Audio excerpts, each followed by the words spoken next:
전에는 이 장애라는 모습이요, 말 그대로 장애였어요. 그러니까 내 인생을 가로막는 장애. 내가 하고 싶어도 못하게 만드는 장애. 이 장애가 그 장애였는데요, 예수님을 만나고 달라지게 보려면 이 장애에 대한 관점이 바뀌었어요. 말씀해 보니까 하나님은 약한 자를 들어 강한 자를 부끄럽게 하신다. 그래서 너무 감사해서, 하나님, 내 가장 약한 부분이 이 장애라는 부분인데, 하나님 이 장애를 써주세요.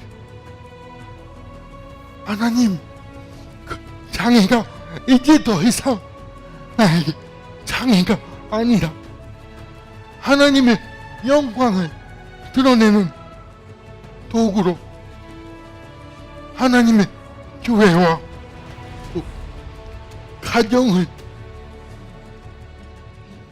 이롭게 하는 능력의 은사로 사용되게 하여 주옵소서.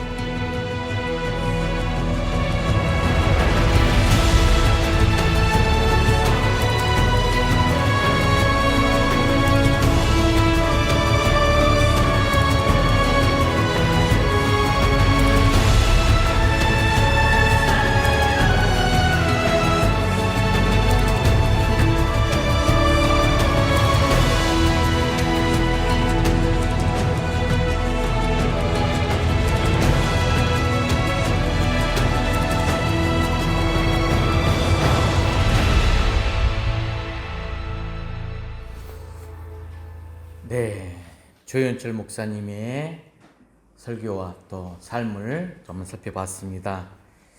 이 뇌성마비, 한 살 때 뇌성마비, 그냥 이렇게 휠체어를 평생 타고 앉아서 치료해봐야 됐던, 이 뒤틀리는 통증과 함께 말 한 번 할 때마다 온몸을 비틀어야 했던 그가 예수님을 영접하면서 이 관점의 변화라는 것이 굉장히 큰 힘이죠.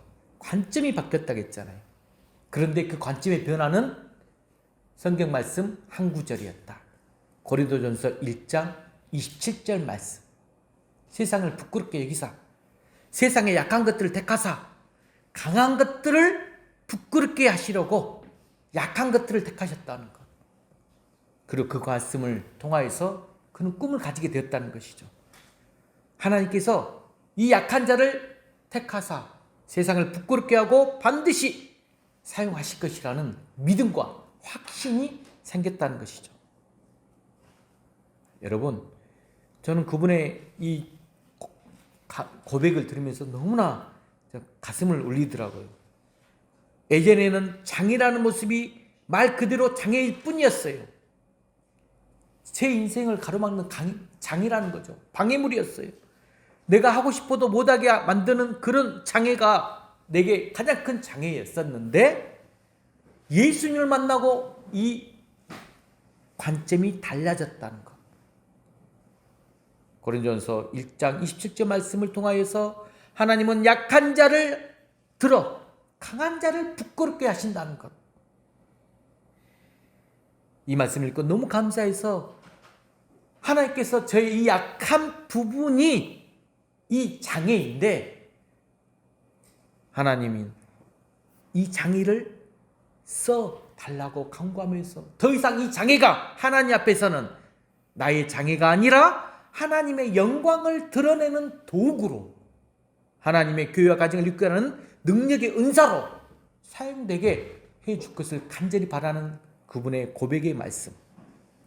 이게 바로 우리가 어떻게 생각의 관점을 바꾸고 어떤 비전과 꿈을 가지고 나가느냐, 그 믿음의 자세에 따라서 하나님께 영광 올려드리는 모습이 달라진다는 것입니다. 여러분들이 그런 진짜 앞으로 건강한 신앙생활을 통하여서 나가질 텐데 꿈과 비전, 정말로 하나님 앞에 영광 올려드릴 수 있는 그 비전을 가지고 거룩한 삶을 살아가는 귀한 여러분들 되시길 주님으로 간절히 축복합니다. 자, 여러분 혹시 우리 진석 구루마라고 알아? 구루마. 모르지 진짜. 윤경이도 구루마 아나? 구루마. 자, 구루마 아시는 분? 예. 아시는 분들은 나이가 좀 연배가 되신 분들 구루마. 김찬 집사님 구루마 모르세요?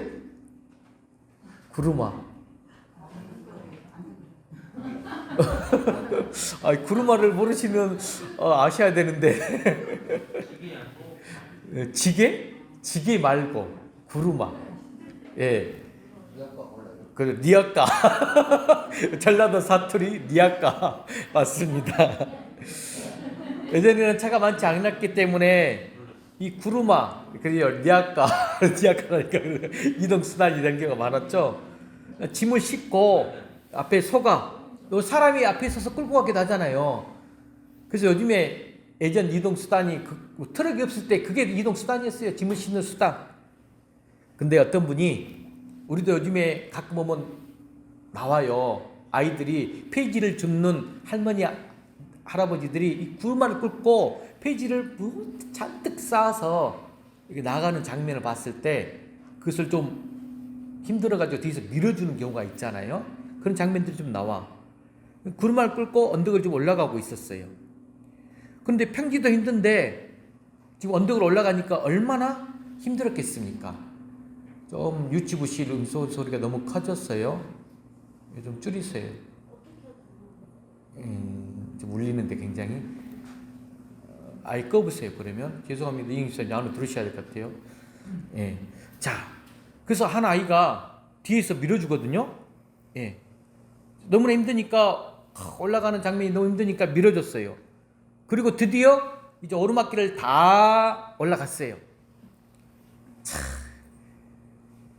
구루마를 끌던 참 힘든 이제 할아버지처럼 생긴 아저씨가 말합니다. 아유, 우리 애야 고맙다. 그런데 이 아이가 그 말씀을 듣고 이렇게 물어요. 아니, 할아버지, 왜 이렇게 힘들게 구루마를 끌고 다니세요? 꼭 끌어야 합니까? 하고 물어요. 이분이 잠시 생각하다가 뭐라고 말하냐? 다 먹고 살려고 하는 일이지 라고 대답을 했답니다. 그러자 아이가 다시 묻습니다. 왜? 왜 먹고 살아야 하죠? 왜 먹고 살아야 하나요? 이 할아버지가 평생 생전 처음 지금 받아보는 질문이었어요. 왜 먹고 살아야 하는지 한 번도 생각해 본 적이 없었던 질문이었어요. 구루마를 밀어주어서 참 고마운 아이한테 화를 낼 수도 없고 어떻게 이렇게 그래서 대답을 했답니다. 이런 대답을 했어요. 구루마를 끌기 위해서 먹고 산단다 라고 대답을 했답니다. 자, 여러분, 제가 왜 이런 예야로 시작하느냐? 사람이 왜 사는가? 자, 여러분들은 왜 삽니까? 왜 존재하는가? 이런 질문들 굉장히 철학적이고 심오한 질문이죠. 우리가 먹고 살기 위해서 세상에 존재한다면 그처럼 슬픈 일도 없을 것입니다.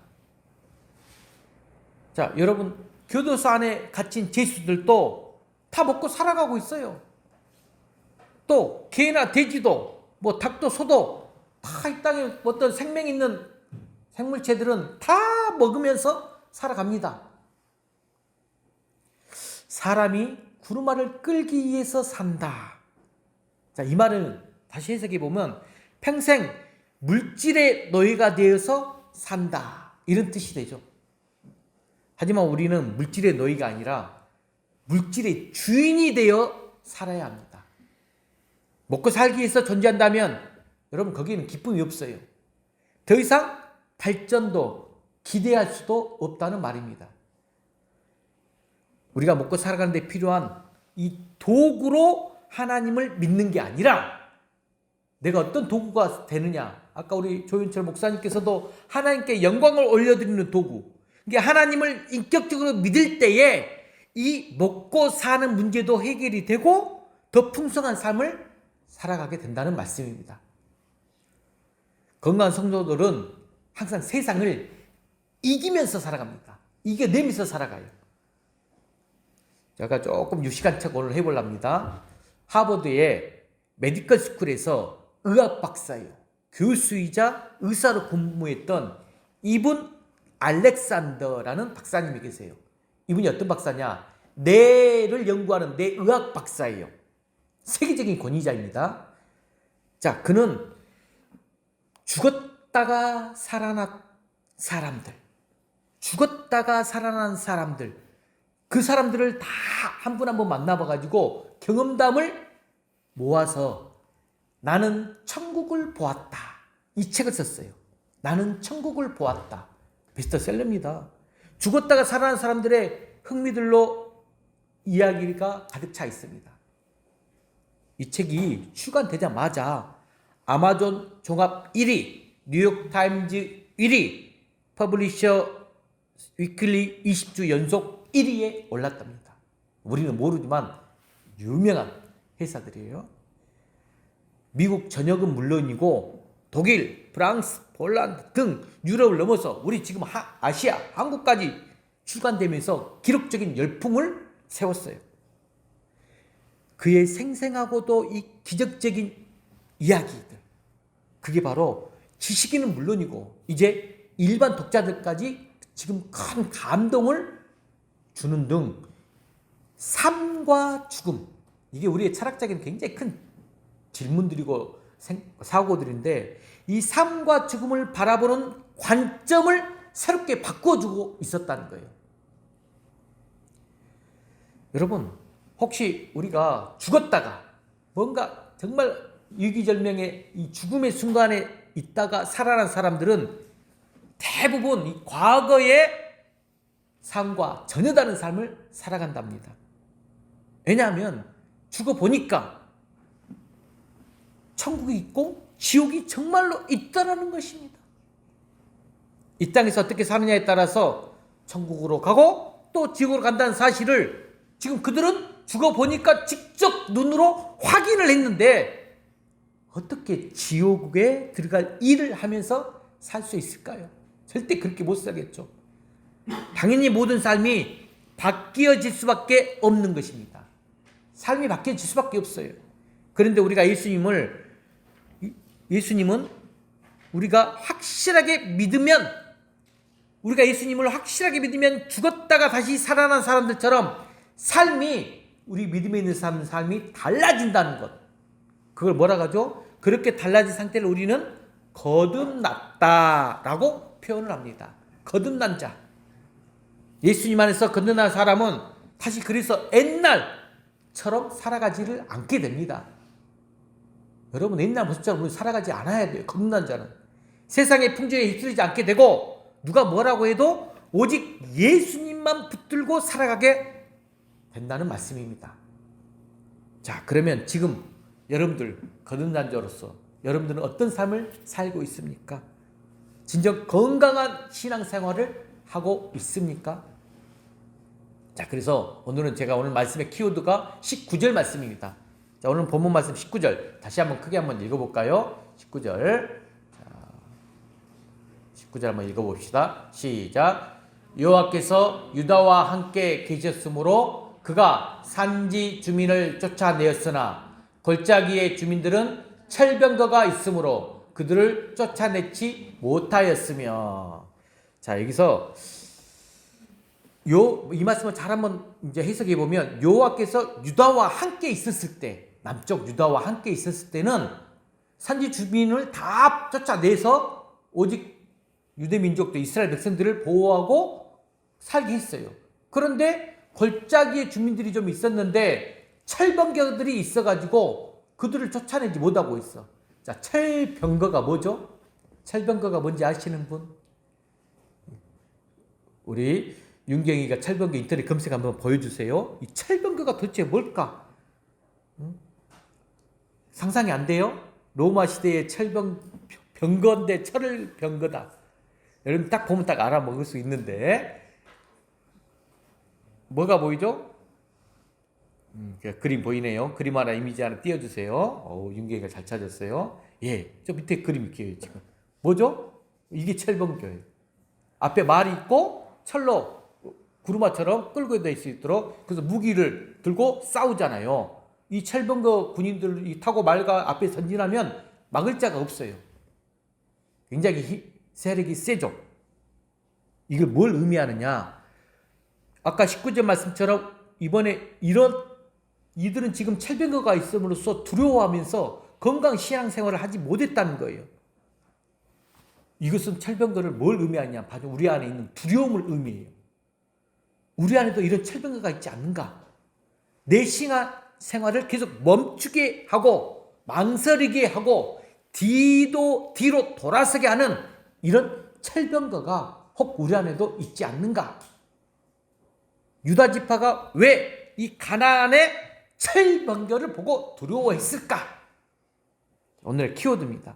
그래서 우리가 건강 신앙생활을 해야 되는데 이 철병거 때문에 두려움으로써 뒤로 물러서면 안 되는데 두려움 속에서 건강 신앙을 하지 못하는 두려워하는 이유들 뭘까?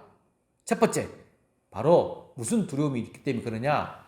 하나님을 온전히 신뢰하지 못하는 불신앙 때문에 그래요. 하나님을 온전히 신뢰하지 못하는 불신앙. 이 내용을 좀 다르게 표현하면, 자, 여러분들 대지를 볼 때, 하나는 두려워하는 이유, 이걸 적어놨어요. 그런데 건강한 신앙생활을 하기 위해서, 그래서 우리가 가져야 될 게 있다면, 바로, 건강한 믿음은, 그거 빼먹었네요. 좀 더 다르게 표현하면, 여러분들 한번 따라서 해볼까요? 적어보세요. 이것도. 건강한 믿음 생활에서는 모든 상황을 누리면서 사는 것. 모든 상황을 누리면서 사는 것을 의미합니다. 하나님을 온전히 신뢰하지 못하는 불신앙 때문. 이것을 다르게 해석하면 건강한 믿음이란 뭐다? 모든 상황을 누리면서 사는 것이다. 이게 중요한 키워드입니다. 화면에다 다시 적어주세요. 실제로 여러분 일본에서 있었던 이야기인데 어떤 마을에 아주 존경을 받는 스승이 있었어요. 존경받는 스승이 있어가지고 따르는 사람들이 아주 많을 정도로 인격이 아주 훌륭한 스승이었어요.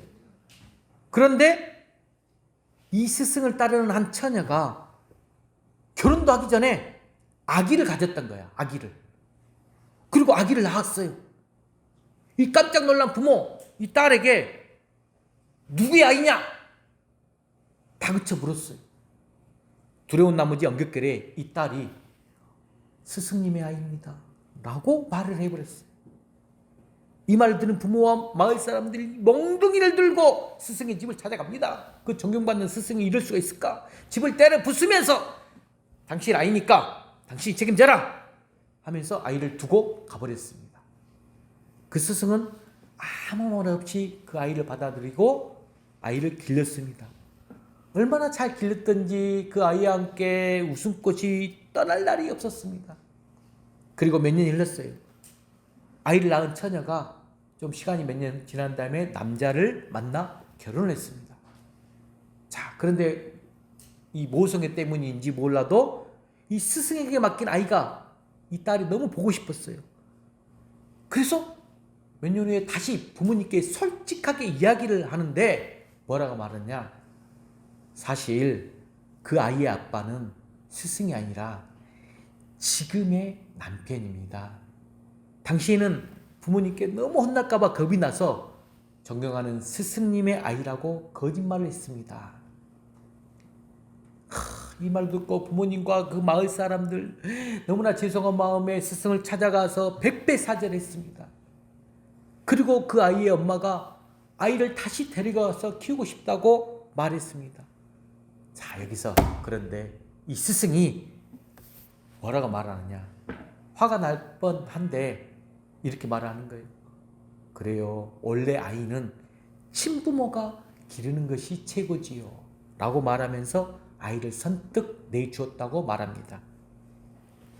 자, 무엇을 이야기하고 싶은 것입니까?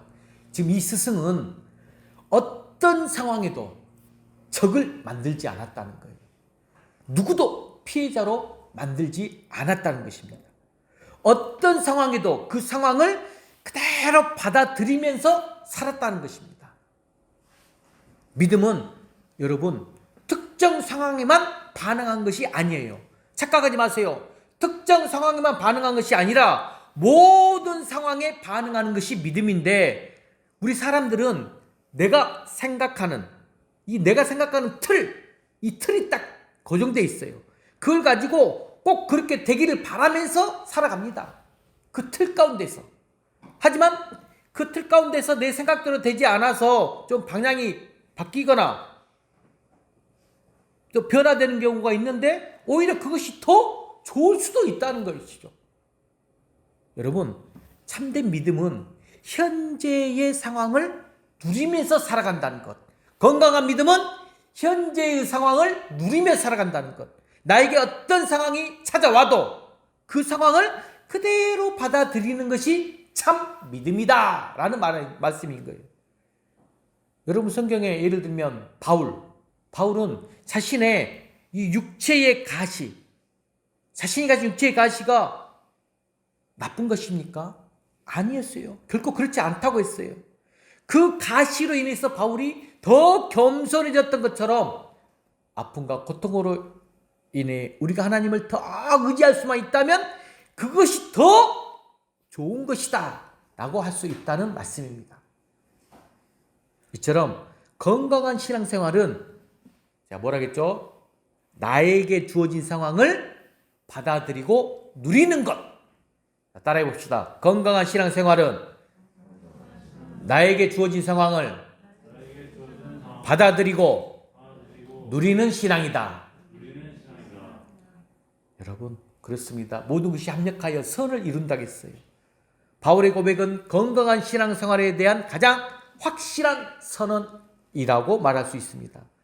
그것은 하나님을 온전히 신뢰하는 믿음이라고 할 수 있지 않겠습니까? 자, 그래서 우리가 잘 아는 구절 신명기 20장 1절 말씀도 여러분 큰 위로의 말씀입니다. 자, 한번 읽어봅시다. 시작. 네가 나가서 적군과 싸우려 할 때에 말과 병거와 백성이 너보다 많음을 볼지라도 그들을 두려워하지 말라. 애굽 땅에서 너를 인도하여 내신 내 하나님 여호와께서 너와 함께 하시느니라. 지금 앞구절 읽어보면 적군과 싸우러 나가요. 나갔는데 말과 아까 찰번거처럼 병거와 백성이 수많은 많음을 봤어. 와, 이것은 최악의 상태를 말하는 거예요. 그 상황 가운데 있어요 지금. 그럼에도 불구하고 그들을 두려워하지 말라. 애굽 땅에서 너를 인도하여 내신 네 하나님께서 너와 함께 하시리라. 이렇게 이로 말씀을 주신 거예요.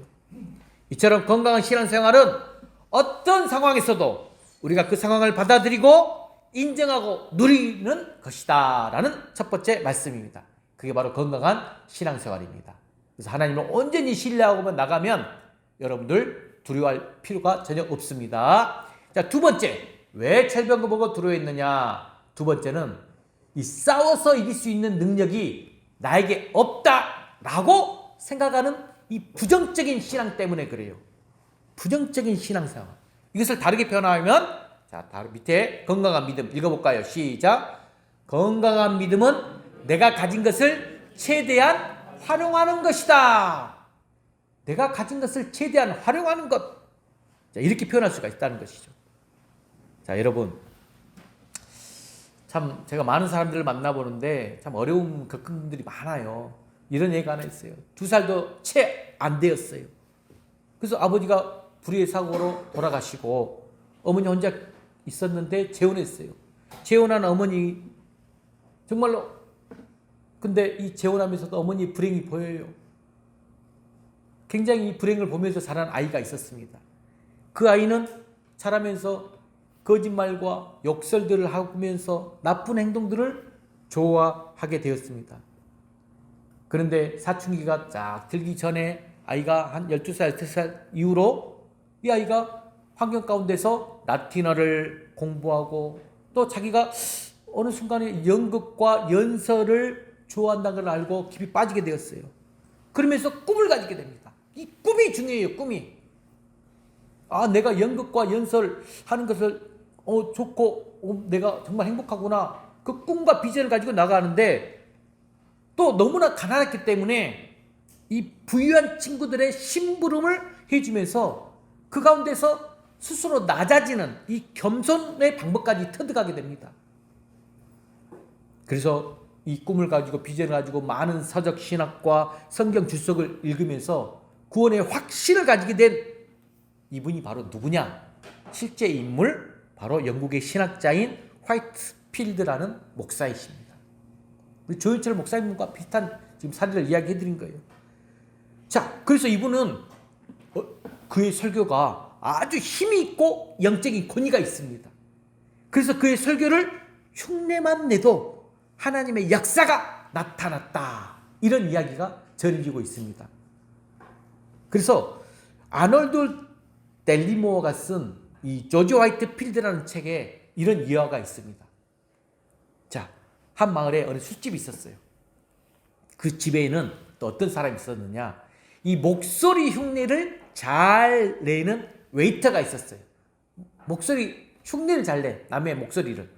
어느 날 손님들이 그래서 이 화이트필드 목사님의 설교를 한번 흉내 내보라 라고 요구를 했어요. 화이트 목사님 설교가 아주 영적인 권위 있는 설교이기 때문에. 그는 조금 망설이다가 한번 들어보더니 조심스럽게 흉내를 냈습니다. 말합니다. 나는 그리스도 안에서 참말을 하고 거짓말을 하지 않습니다. 여러분이 회개하지 않는 한 여러분은 다 저주를 받을 것입니다. 제가 화이트필드 목사님 아닌데 이렇게 하여튼 흉내를 냈다는 것이에요. 와, 그런데 그날 이 흉내를 낸 설교를 들은 손님들이 그 자리에서 회개하고 다시는 술집을 찾지 않았다고 합니다. 여러분 뭘 지금 말씀하고 있는 걸까요? 이 화이트필드 목사님도 위대하지만 그 재능 가운데에서 평소에 흉내를 잘 내는 은사를 찾고 최대한 활용을 했다는 것. 여러분 우리는 무의미한 일만 하다가 정작 이 중요한 기회가 왔을 경우 놓쳐버린 경우들이 종종 있어요. 절대로 그렇게 살지 말고 열심히 살아라는 거예요. 의미 있는 일에 더 집중하라는 것입니다. 의미 있는 일에. 지금 여러분들이 가지고 있는 것 무엇이 있습니까? 가지고 있는 것. 내가 잘하는 것.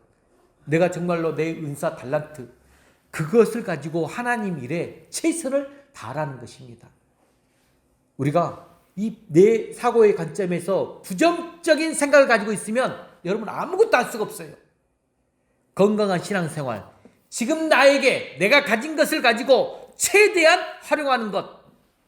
그래서 여러분들 성경 구절 빌립보서 4장 13절 말씀. 자, 크게 한번 선포합시다. 시작. 내게 능력 주신 자 안에서 내가 모든 것을 할 수 있느니라. 이리 말씀하셨어요. 이처럼 건강한 신앙생활은 없다고만 생각하지 말고 지금 내가 가지고 있는 것. 여러분들 다 많은 자원들을 가지고 있어요.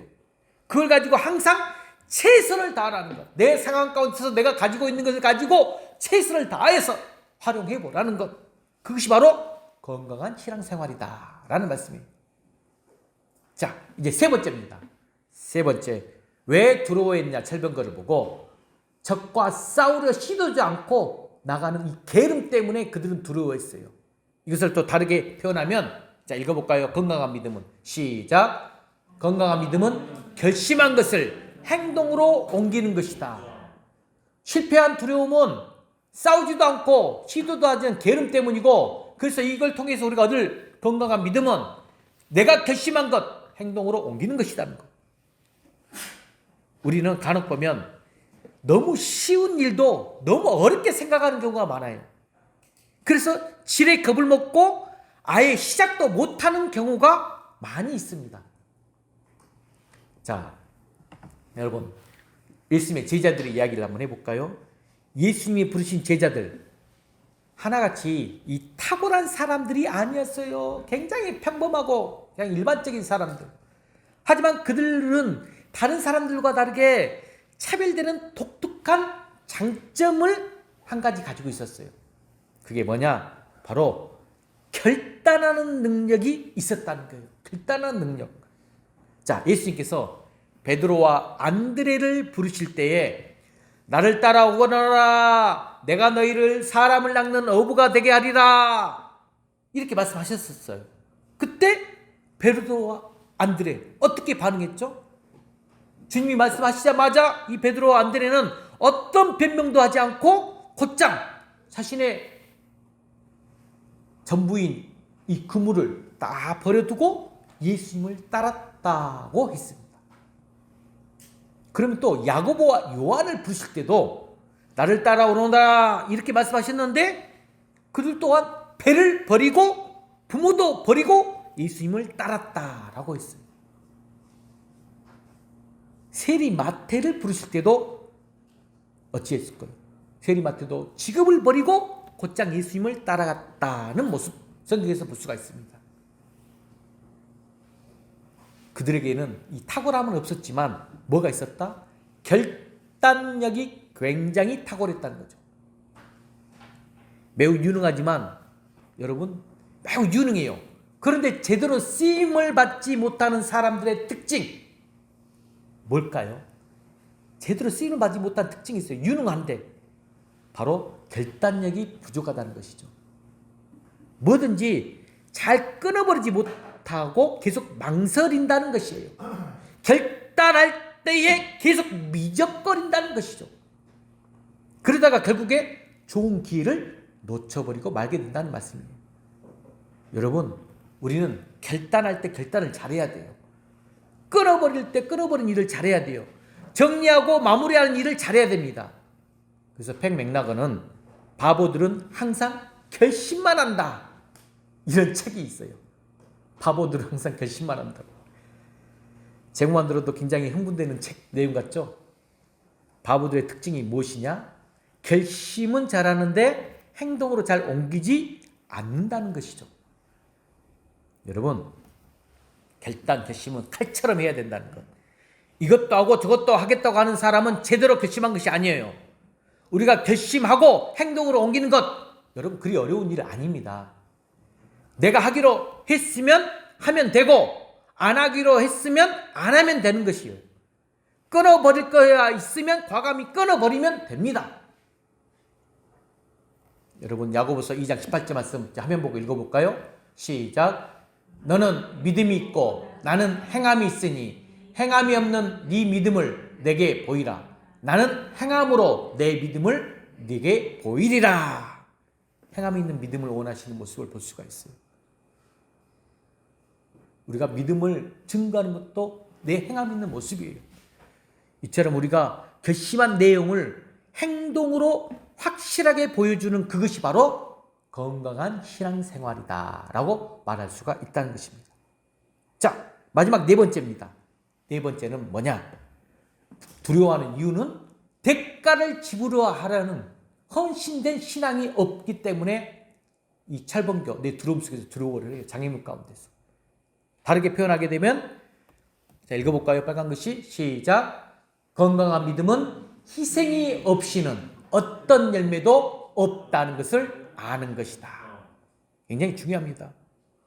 그래서 예를 들어서 곧바로 성경 말씀을 통해서 볼까요? 사사기 1장 12절 말씀에 갈렙이 말하기를 가랏세벨을 쳐서 그것을 점령하는 자에게는 내 딸 악사를 아내로 주리라.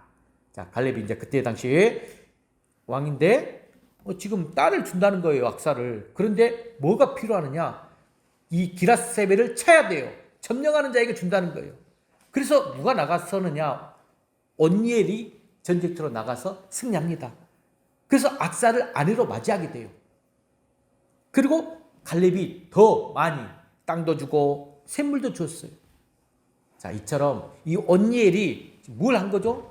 자신이 직접 희생하면서 헌신할 때에 나가서 승리하고 나올 때 아내도 얻게 되고 권력과 부를 같이 누리게 되었어요. 그냥 얻어진 게 아니에요. 거기에 지금 충분한 대가를 지불되었다는 것이죠. 이처럼 우리가 어떤 헌신과 희생에는 반드시 축복이 따라오게 돼 있어요. 우리가 헌신하지 않으면, 희생하지 않으면 아무런 열매가 없습니다. 요한복음 12장 14절 한번 같이 한번 읽어볼까요? 시작. 한 알의 밀이 땅에 떨어져 죽지 아니하면 한 알 그대로 있고 죽으면 많은 열매를 맺느니라. 아멘. 한 알의 밀이 땅에 떨어져 죽지 않으면 열매가 없어. 죽어야 많은 열매를 맺는다는 말씀. 뭔가 헌신과 희생이 있어야 된다는 거죠. 오늘날 우리 한국교회와 성도들의 신앙, 특히 이 젊은 세대를 보면 이 세상에 영향을 주기보다는 세상에 영향을 받으면서 살아간다고 생각이 좀 들어요. 그런 모습을 보고 있으면 우리 한국교회의 미래가 너무 어둡게만 느껴지죠. 여러분, 내 자신과의 싸움, 영적인 싸움은 결코 내 육체적인 힘으로만 이길 수 있는 싸움이 아닙니다. 오히려 육체의 힘이 강하면 하나님에 대한 믿음이 약해져서 이스라엘 백성들처럼 안일주의와 세속주의에 빠지게 되기가 쉬워요. 그래서 우리가 건강한 신앙생활을 하기 위해서 우리가 어떻게 대처해야 되느냐. 자, 대처법 4가지를 여러분에게 설명해 드리겠습니다.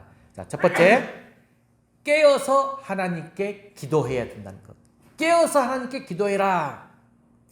자, 다윗처럼 하나님의 뜻을 먼저 구하는 성도들이 되어야 된다는 것이죠. 내 뜻이 아니라, 내 욕심과 내 탐심이 아니라 하나님께서 원하시는 뜻. 모든 전쟁은 하나님의 손에 달려 있어요. 영적 싸움에서 승리할 수 있는 비결은 내 힘이 아닌 하나님의 도우심에 있습니다. 하나님께서 함께 해주시는 전쟁 반드시 승리할 줄로 믿으시기 바랍니다. 자, 두 번째는 형제간에 연합해야 돼요. 형제간에 연합하거라. 교회가 정말로 이 세상과 맞서 싸운다는 건 쉽지 않아요. 그래서 세상과 맞서 싸우기 위해서는 반드시 연합해야 돼요. 서로 간의 연합. 고린도전서 12장 말씀처럼 성도들의 마음이 하나가 돼야 돼요. 가정도 그렇고 교회도 마찬가지로 서로 연합해야 살아갈 수가 있습니다. 반대로 분열하고 반목하면 더 이상 회복될 방법이 없다는 것입니다. 그래서 여러분들이 나중에 집에 가서 한번 찾아보세요. 시편 133편 1절 말씀. 형제가 연합하여 동거함이 어찌 그리 선하고 아름다운지요. 전도서 4장 11절 말씀. 두 사람이 함께 누우면 따뜻하거니와 한 사람이면 어찌 따뜻하랴. 전도서 4장 12절 말씀. 한 사람이면 패하겠거니와 두 사람이면 맞설 수 있나니 세격줄은 쉽게 끊어지지 아니하니라. 연합의 성경 구절들입니다. 이처럼 형제간 서로 연합해야 될 말씀을 성경에서도 크게 강조해 놨습니다. 그리고 세 번째는 하나님만 바라봐야 돼요. 하나님만. 유대 자손들은 하나님만 바라볼 때는 항상 승리했어요. 했지만 지금 오늘 말씀처럼 19절 말씀처럼 가나안의 철번결을 바라보았을 때는 두려움에 사로잡혀서 패배할 수밖에 없었다는 거예요. 여러분들에게 굉장히 중요한 메시지예요. 내 자신의 철번결, 두려움, 그걸 바라보고 장애물을 바라보고 나가면 패배해야 돼요. 온전히 하나님만 바라봐야 돼요. 하나님만 바라봐야 되는 이유가 그렇게 할 때 하나님이 우리에게 이길 수 있는 힘을 공급해 주시기 때문입니다. 그래서 이사야 40장 31절 여러분 나중에 찾아보세요. 저는 이 구절이 정말 내가 대학교 다닐 때 정말 우리 거지전도 CCC 훈련 받을 때 저에게 주신 메시지인데 이사야 40장 31절 딱 성경을 딱 폈는데 너무나 배고픔과 허덕임 속에 있을 때 하나님만 바라보고 나가서 말씀 속에서 힘주세요. 딱 폈어요. 40장 31절이 탁 들어오는 거예요. 어떤 구절이냐? 오직 여호와를 앙망하는 자는 새 힘을 주시리니 독수리가 날개치며 올라가는 것 같을 것이요 다른 박질라도 곤비하지 아니하였고 뛰어가도 걸어가도 피곤하지 아니하리로다. 이사야 40장 31절 말씀이에요. 오직 여호와를 앙망하는 자는 새 힘을 받습니다. 독수리가 날개치며 올라갈 것 같습니다. 다른 박질라도 곤비하지 않고 걸어가도 피곤하지 아니하리라. 이 말씀 받고 제가 얼마나 또 힘을 얻어서 또 하나님을 향해서 전도하고 그 하루를 살았던지 모릅니다. 이처럼 우리는 항상 하나님만 바라보고 살아가길 바랍니다. 마지막으로 아니란 생각 버려야 돼요. 굉장히 이게 중요한 부분들. 성도들이 세상에 살면서 철저하게 신앙이 되지 않고 철저한 신앙이 돼야 되는데 적당하게 믿으면 여러분 결국 세상 사람들에게 애면당하고 하나님께도 버림을 당하게 됩니다. 결국 더 큰 어려움을 겪게 된다는 말씀이에요. 적당하게 타협하지 말고 확실하게 믿으려면 믿어야 된다는 거예요. 아니란 생각, 이기심 다 버려야 합니다. 그래야 우리가 건강한 신앙생활을 할 수가 있어요. 자, 히브리서 10장 38절 39절 이 말씀 제가 적어놨어요. 한번 읽어볼까요? 화면 보고 시작. 의인이 뒤로 물러가면 내 마음이 그를 기뻐하지 아니하리라. 우리는 뒤로 물러가 멸망할 자가 아니요 오직 영혼을 구원함에 이르는 믿음을 가진 자니라. 아멘. 자, 이 말씀을 한번 살펴보면 믿음 생활이라는 것은 뒤로 후퇴하는 것이 아니라 앞으로 전진하는 것이다. 이 말씀이에요. 믿음 생활은 절대 뒤로 후퇴하면 안 돼요. 여러분 스포츠 경기에서 요즘에 지난 일본 올림픽에서 우리나라가 최초로 나간 경기 혹시 아십니까? 앞으로 전진해야만이 뛰어 달려 들어가서 그 상대방의 포지션에 찍어야만이 점수를 따는 스포츠 경기. 우리나라에서는 볼 수 없어요. 잘. 근데 한 분이 기화에 오면서 우리가 대표 올림픽 선수로 나가게끔 했었어. 어떤 스포츠죠? 진서야 어떤 스포츠일까? 그렇지. 미식축구. 럭비입니다. 럭비. 역시 젊은 애들이 다 잘 써. 럭비였어요. 안드레 생각나시죠? 이 럭비라는 경기가 있는데 이 럭비 경기가 굉장히 성경적 스포츠다라고 생각이 들었던 거예요. 축구는 어때요? 작전상 뒤로 공을 돌리는 경우가 있어요. 하지만 럭비는 후퇴하면 안 돼요. 어찌됐든 진을 짜고 막아서서 앞으로만 전진해야 돼요. 볼을 가진 선수가 절대로 뒤로 물러나는 경우가 없습니다. 1m라도 더 전진하기 위해서 죽기 살기로 밀고 나간다는 거죠. 여러 명이 둘러싸고 있어도 태클을 걸어도 앞으로 나아가는 거 절대로 포기하지 않는 경기가 이 미식축구 럭비입니다. 이처럼 럭비 경기에 임하는 자세와 우리 신앙생활이 많이 닮았다라고 저는 생각이 든다는 거죠. 어떤 사람들은 믿음이 있다고 하면서도 그런 도전 정신이 없어요. 도전 정신이 없어. 입만 열면 그냥 에이 목사님 못 돼요. 어떻게 그렇게 할 수 있어요? 안 돼요. 무서워요. 아니 어려워요. 아니 저 같은 사람이 어떻게 해요? 이렇게 말하는데 이런 사람들을 믿음이 있는 사람이라고 말할 수 있을까요? 말할 수가 없어요. 반대로 믿음은 약해 보이는데 매사에 그냥 네 좋습니다. 네 부족하지만 목사님 말씀하시니까 한번 해보겠습니다. 하나님께서 함께 해주시니 저 할 수 있습니다. 이렇게 모든 것을 믿음으로 감당하는 사람이 바로 진정한 참믿음, 믿음이 있는 사람이란 거죠. 이런 건강한 믿음이 우리에게 있어야 하나님께서 축복 받을 수 있습니다. 건강한 믿음이 뭐라고 했습니까? 자, 4가지 한번 정리해 볼까요? 자, 적으셨죠? 첫 번째, 건강한 믿음은 모든 상황을 받아들이고 누리는 것이다. 여러분 노트 정리 잘 하라겠어요. 두 번째, 건강한 믿음은 내가 가진 것을 최대한 활용하는 것이다. 내가 가진 것, 내 자원, 여러분들 누구나 아무리 약해도 있습니다. 세 번째, 건강한 믿음은 내가 결심한 것을 행동으로 옮기는 것이다. 마지막 4번째, 건강한 믿음은 희생이 없이는 열매도 없다는 것을 분명하게 아는 것이다. 여러분 아직도 나에게 해결되지 못한 문제가 있다면 이 믿음을 가지고 잘 해결해 보시기 바랍니다. 마지막으로 이야기 하나 하고 마무리하겠습니다. 노새 한 마리가 있었어요. 근데 두 개의 양쪽에 큰 건초 더미가 있는데 그 사이에서 굶어 죽었다는 거예요. 이런 이야기가 있어요. 아니 그 이유가 뭘까요? 왜 노새가 양쪽에 지금 큰 먹을 건초더미가 산처럼 쌓여 있었는데 굶어 죽었을까? 이유가 뭘까? 왜 그랬을 것 같아요? 양쪽에 먹을 더미가 크게 쌓여 있었어. 그런데 가운데서 굶어 죽었어. 도대체 이유가 뭘까요? 대답을 해보세요. 그 이유는 그 노새가 고민을 하다가 굶어 죽었다는 거야. 무슨 말이냐? 이쪽 풀을 먹을까? 아니 저쪽 풀을 먹을까? 고민하다가 결국 굶어 죽었다는 것입니다. 여러분 좀 웃을 일 같은데 아니에요. 알고 보면 우리 지금 모습, 우리가 지금 그렇게 신앙생활을 하고 있다는 거예요. 여러분은 지금 어디에 서 있습니까? 혹시 양다리를 거치고 있지는 않습니까? 이쪽도 저쪽도 아닌 중간에서 어중간한 신앙생활을 하고 있지는 않습니까? 그냥 주저앉아서 원망과 불평만 늘어놓는 삶을 살고 있지는 않습니까? 오늘 하나님께서 우리에게 분명히 말씀하십니다. 믿음을 가지고 다시 시작해라. 아직 늦지 않았다. 저와 여러분들이 건강한 믿음을 가지고 다시 시작하면 얼마든지 건강한 신앙생활을 할 수가 있습니다. 하나님께 축복받는 삶을 살아갈 수가 있습니다. 우리 모두가 다 이렇게 건강한 신앙생활을 통해서 하나님을 기쁘시게 하는 우리 풍화물의 모든 성도가 되시기를 주의 이름으로 간절히 축원합니다. 기도하겠습니다.